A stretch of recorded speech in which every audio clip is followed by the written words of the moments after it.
அதானி சுலாங் பலாகாரையே அகுலாகனே என்பதாக அதற்கு தலைப்பிடப்பட்டிருப்பதை நாங்கள் காணலாம். தமிழன் பத்திரிகையிலும் அது குறித்த தகவல் வெளியாக இருக்கிறது. மின் திட்டத்திலிருந்து விலகியது அதானி, கொழும்பு மீது புதுடில்லி அதிருப்தி என்பதாக அதற்கு தலைப்பிடப்பட்டிருப்பதை நாங்கள் காணக்கூடியதாக இருக்கிறது. வீரகேசரி பத்திரிகையும் முதற் பக்கத்தில் தந்திருக்கிறது.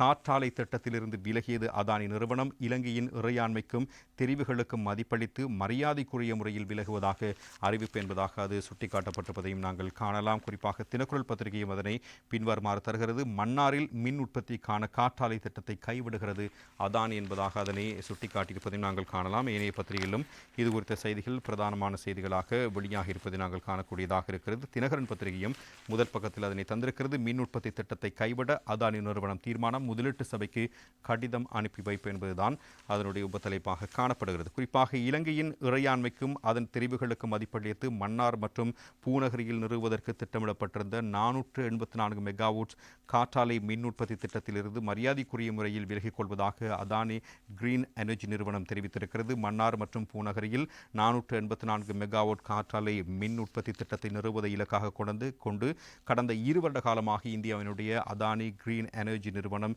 இலங்கை அரசாங்கம் மற்றும் மின்சார சபைக்கு இடையில் தொடர்ச்சியாக பேச்சுவார்த்தைகள் முன்னெடுக்கப்பட்டிருந்தமை குறிப்பிடத்தக்கது என்பதாகவும் அந்த விடயம் சுட்டிக்காட்டப்படுகிறது. இருப்பினும் இந்த திட்டத்தை நடைமுறைப்படுத்துவதில் பல்வேறு சூழலியல் பிரச்சனைகளுக்கு முகம் கொடுக்க நேரும் என்பதனால் ஆகவே இந்த செயற்திட்டம் தொடர்பான பேச்சுவார்த்தைகளை உடனடியாக இடைநிறுத்துவதற்கு நடவடிக்கை எடுக்க வேண்டும் என வலியுறுத்தி மன்னார் மற்றும் பூநகரியில் பொதுமக்களால் கவனஈர்ப்பு போராட்டங்கள் முன்னெடுக்கப்பட்டிருந்தன.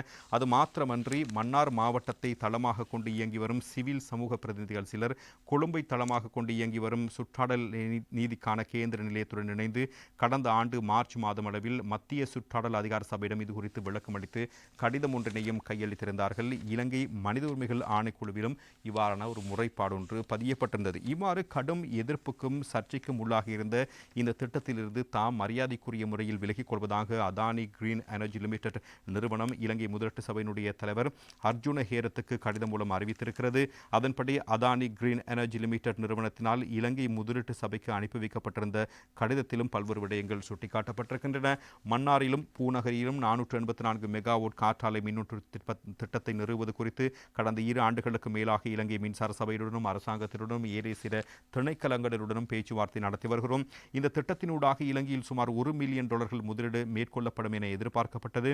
அதற்கு மேலதிகமாக சுகாதாரம், கல்வி, உட்கட்டமைப்பு அபிவிருத்தி, திறன் அபிவிருத்தி உள்ளிட்ட மையப்படுத்திய எமது சமூக பொறுப்புசார் நடவடிக்கைகள் மூலம் அப்பகுதியில் வாழும் மக்கள் நன்மை அடைந்திருப்பர். இந்த முன்மொழிவுகளுக்காக அமைவாக அரசாங்கத்தால் நியமிக்கப்பட்ட குழுக்களுடன் பல சுற்று பேச்சுவார்த்தைகள் நடத்தினோம். அதன்படி 14 தடவைகளுக்கு மேல் நடத்தப்பட்ட பேச்சுவார்த்தைகளை அடுத்து 20 வருடங்களுக்கு மின்சாரத்தை கொள்வனவு செய்வதற்குரிய கட்டணம் தொடர்பில் அனுமதி வழங்கப்பட்டது. அதனையடுத்து மன்னார் சுற்றுச்சூழல் அனுமதி மற்றும் இதனுடன் தொடர்புடைய உயர் நீதிமன்ற நிலுவை வழக்கு என்பன தவிர்த்த ஏனைய நடவடிக்கைகள் முன்னெடுக்கப்பட்டன.